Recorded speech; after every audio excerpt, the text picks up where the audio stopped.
Okay, we're going live, Barbara. Thank you, Ron. Good morning, Dr. Barbara Johnson. How are you this morning? I'm great. Thank you, Ron. How are you this morning?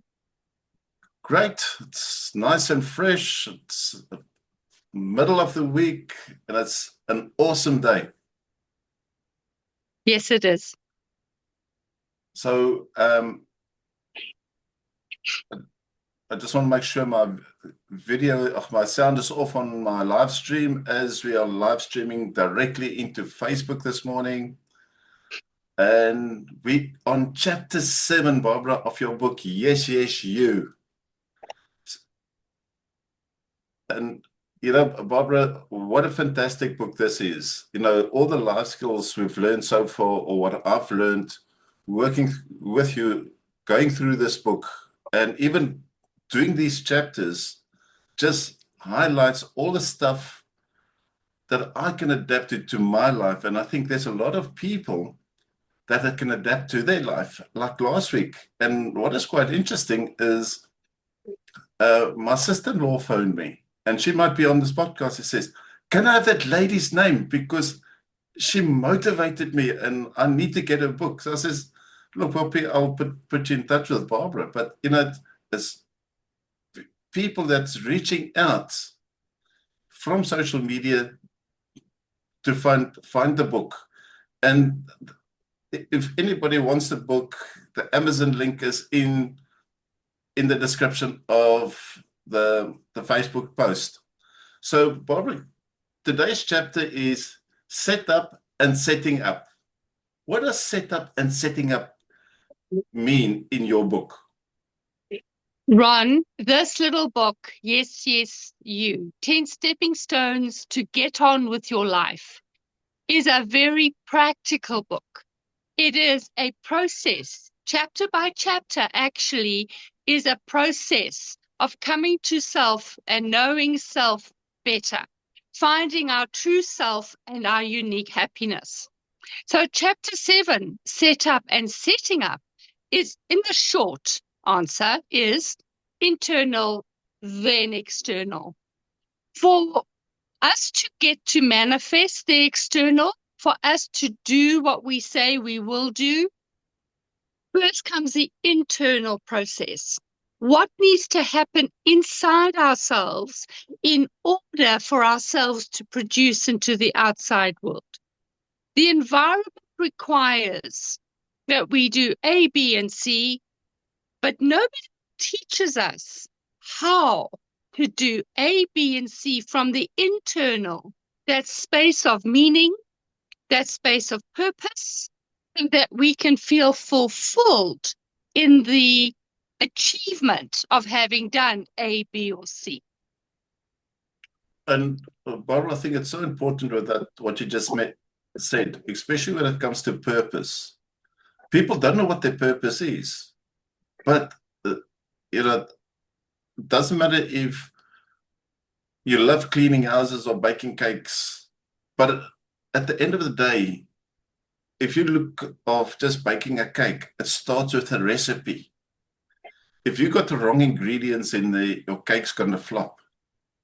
And I think this is what a love purpose is about: is what do you put into your recipe by writing it down? And I want to go to your previous chapters by journaling. That is what your recipe is, by figuring out what your purpose is going 100%. forward. 100%. Ron, in fact, I've come to realize that the more people who are using this book is the recipe. This book is the process. And one leads onto the other, reinforcing the message of how we can, from the inside out, work better with that meaning, with that purpose, so that fulfillment is achieved on a day by day basis. So, Barbara, how does internal mindset affect the external actions? Well, the internal mindset has to be the starting point because it's all about that mindset coming from a space of what it is that you want, i.e., your intention, What does it mean to you to have what you want? What is the purpose for you having what you want? And how do you build resolve so that you can allow for the external to actually happen? So that whole process consciously goes into play so that we don't quit on ourselves.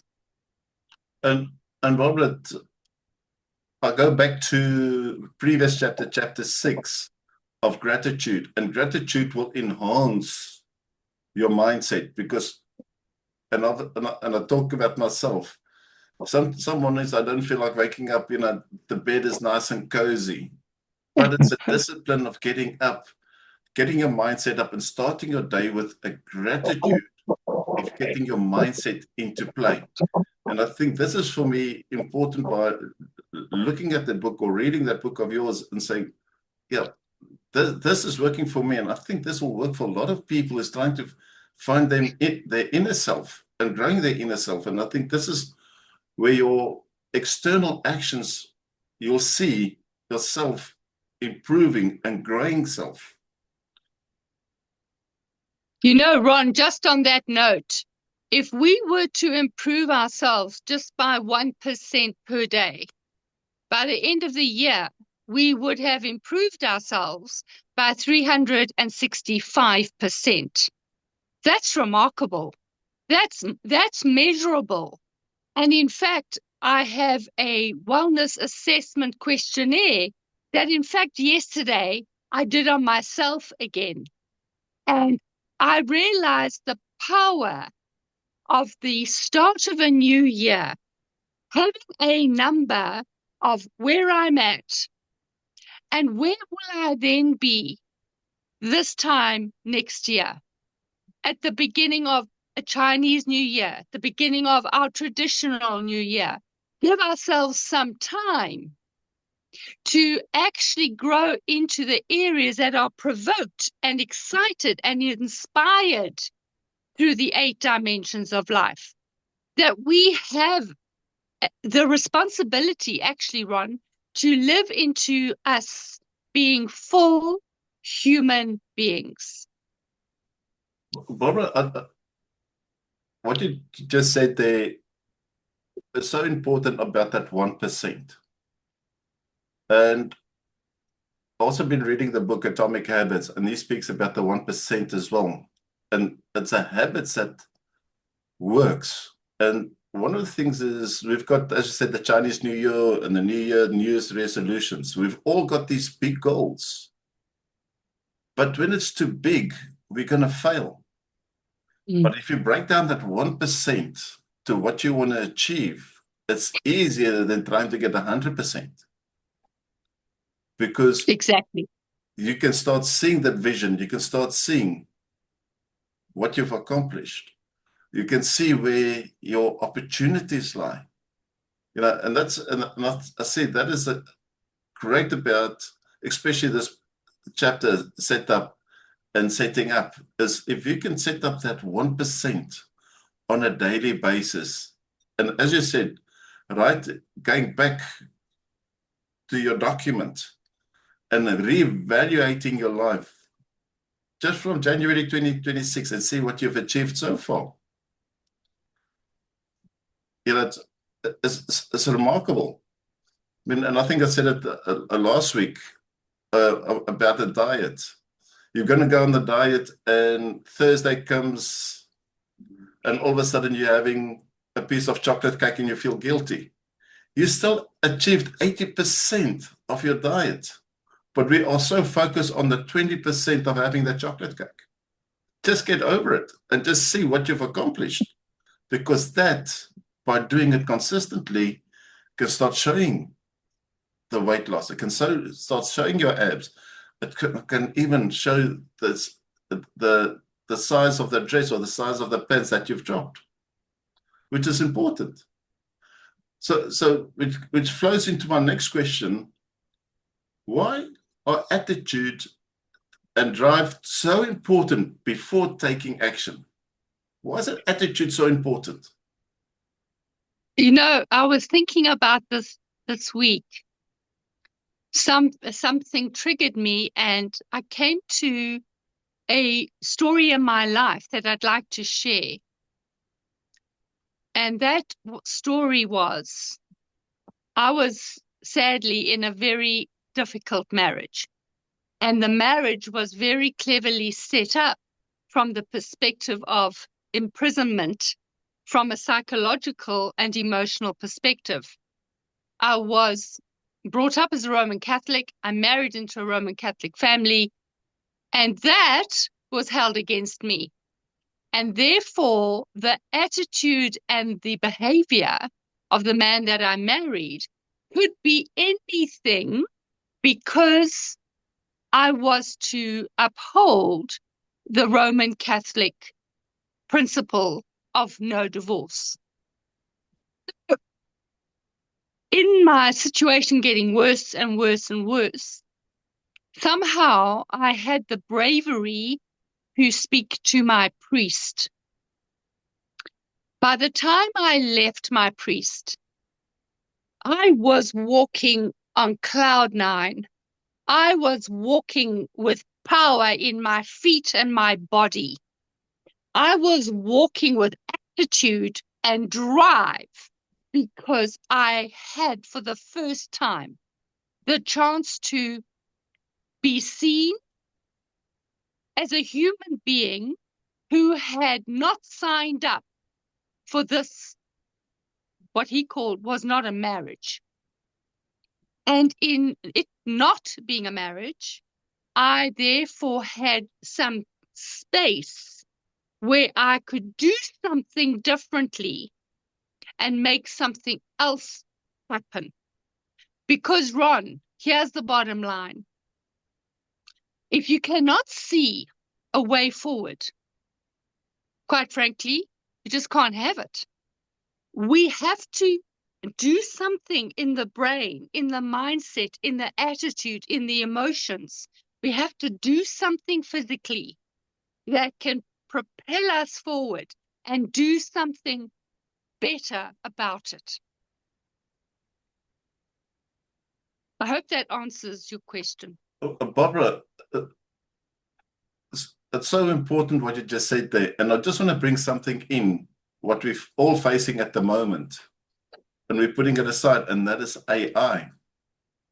And AI, and doesn't matter, the younger generation sees it more, but anybody over the age of, say, 45 and older, and sitting in a working environment, or let me put it this way, is fearing it instead of embracing it. You know, and is that going to take over my life? What is it going to do? Will I have a job? Well, if you start embracing it and learning about it, and you've been creative enough, you can start learning about it and growing with it. I mean, I had to learn of being dyslexic. AI helped me to write my emails to make me better. But it's, again, you have to work through the pain to find out what your opportunities are. And everybody's got pain. And it's how you apply that attitude to yourself and your mindset and your discipline to overcome that. And this is what your book helps us, is to get that stepping stone sorted out on a day-to-day basis. You know, Ron, you've raised such an important piece here that with AI, life is going to speed up exponentially. We are not going to recognize ourselves unless we adjust, adapt, and move with the energy rather than against it.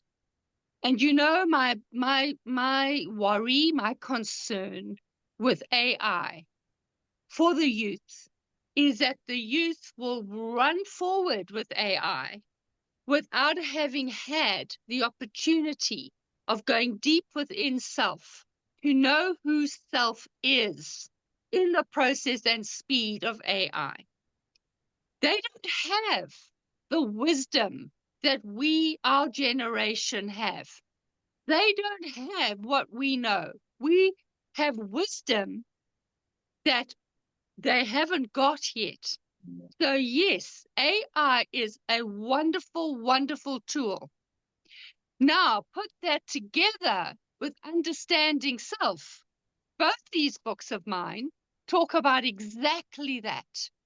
How do we understand ourselves so that we can utilize the AI process, the speed, the magnificence, the cleverness of it to our benefit, growing us from the inside out? Like that seed in the ground, it breaks open the shell, that inside drive to put down a root and send up a shoot. Where's that for our youth?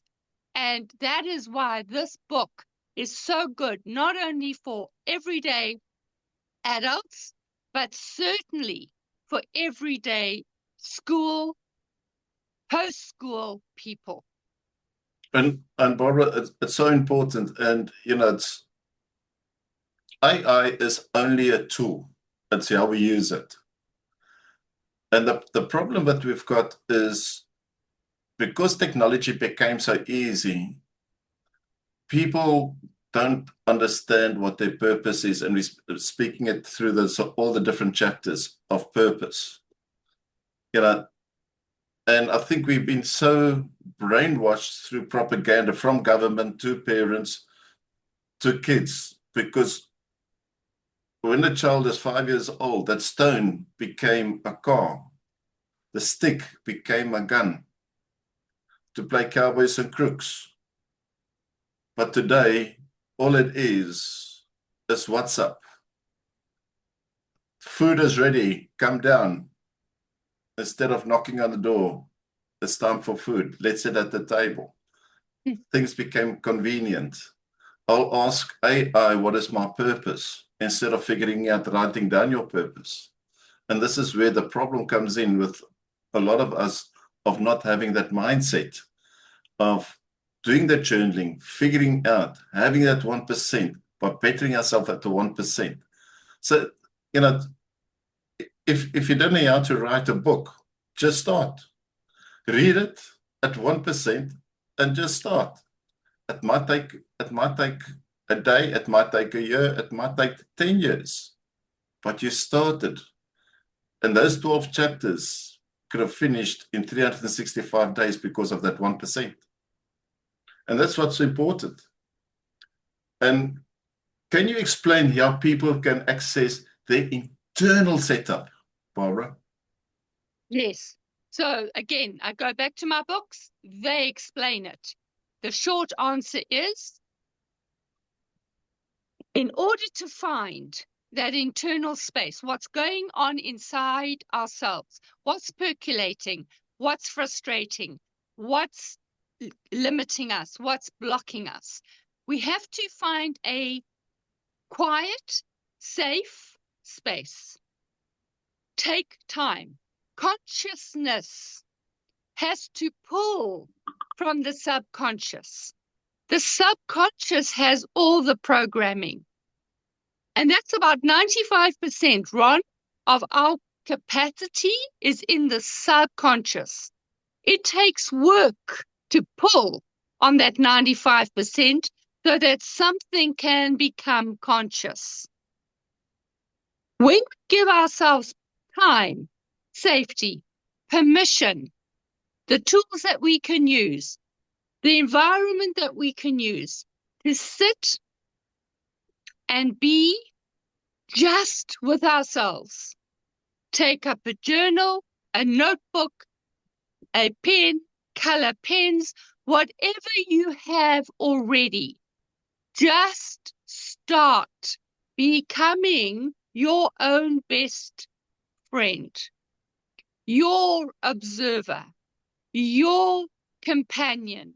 Become the person that you would like to see in your life. They're not outside there. And if they are, let me tell you something. You will not know who they are if you haven't developed that side of yourself in order to recognize who they are. We have to start with self. Longevity, Ron, in any relationship comes from two strong, whole, full human beings. That's longevity. And that just answers one of those questions in our social problems about divorce and relationships falling apart. We have the power within ourselves. We have to take that power, allow that power, and work that power internally first. So Barbara, on that point is, how do you guide someone to align their mindset with life goals? Goals, the size of the goals, in my experience, only come from the size of our mindset. As I said earlier, if you cannot see it, you cannot do it. You cannot have it. You cannot manifest it. The size of the mindset, the size of the reconditioning of the mind allows us to think bigger. The only way we can think bigger, Ron, is through personal self-development. Sitting in conference after conference after conference does nothing for your internal environment if you have not prepared yourself, i.e. set up, if you have not prepared yourself from the internal out. I have seen too many webinar, workshop, conference junkies who continue the cycle of trying to learn and be bigger. But the missing piece, Ron, is the internal piece, because the internal piece is the first piece. But we haven't been taught that. The internal piece is the starting point so that we can access who we are and how the conference or the webinar or the workshop adds value to this person who we are as a full human being. Barbara, and that's for me so important uh, when you speak about that. And I remember the book I've read of Simon Sinek, Understanding Your Why. And you know, it's all about the inner, finding out why you're so important, what do you want? But we are always relating ourselves to somebody else's why instead of our own why. And one of the things that I've learned through a mentor of mine is if you want to understand your why and your goal, write it down and put it where you brush your teeth every morning, so that you can read it to yourself. Because as you said, your mind is a muscle, your subconscious is a muscle. So the more you read it, the more it will go in, and the more you can start building that self-awareness of being the person you always wanted to be. Because that's why I see it in your book, just just helps out by helping that roadmap of getting to that self-awareness, that the self-image, the self-empowerment, and it just comes back to a person who might be a little bit overweight. They lost weight, but they still see the same reflection of 10 years ago because of the negativity. As you said, it could be a marriage, it could be a relationship, it could be people at work.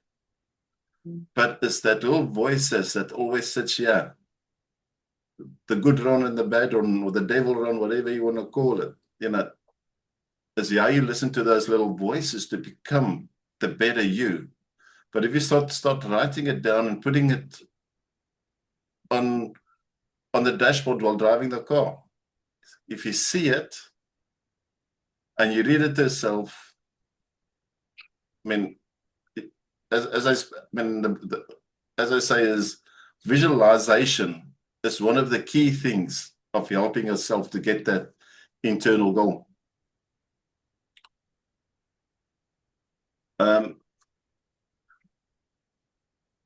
So Barbara, on that note, what mistakes do people make when setting up their life actions?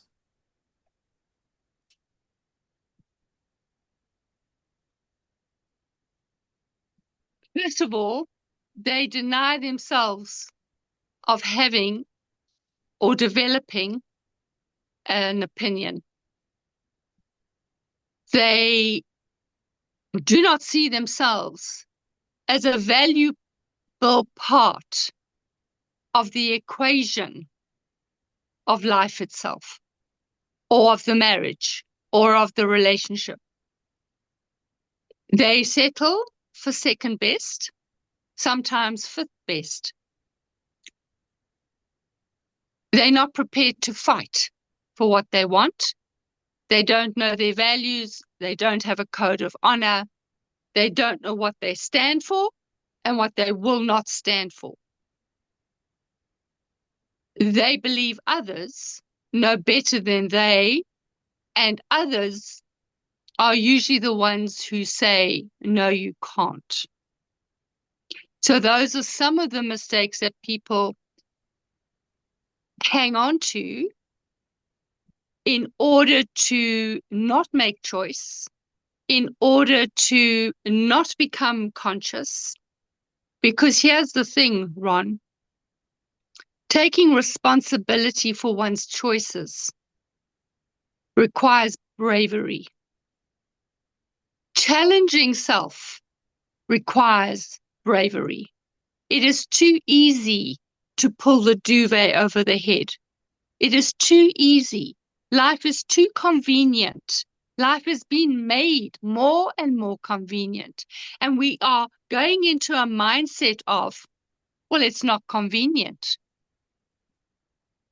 Life was never meant to have been convenient.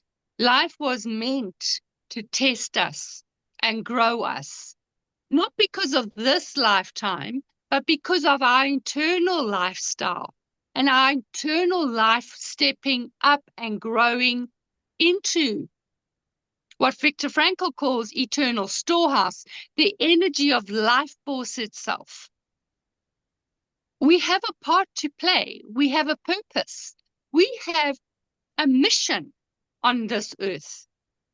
And when we find that peace that is in the soul of ourselves, in that still point that nobody has access to but ourselves, when we find that glimmer, that light of why we are here on this earth at this time with these people, then we can step into a meaningful, purposeful, fulfilling life that answers the questions of how do I become a meaningful, inspiring influencer authentically.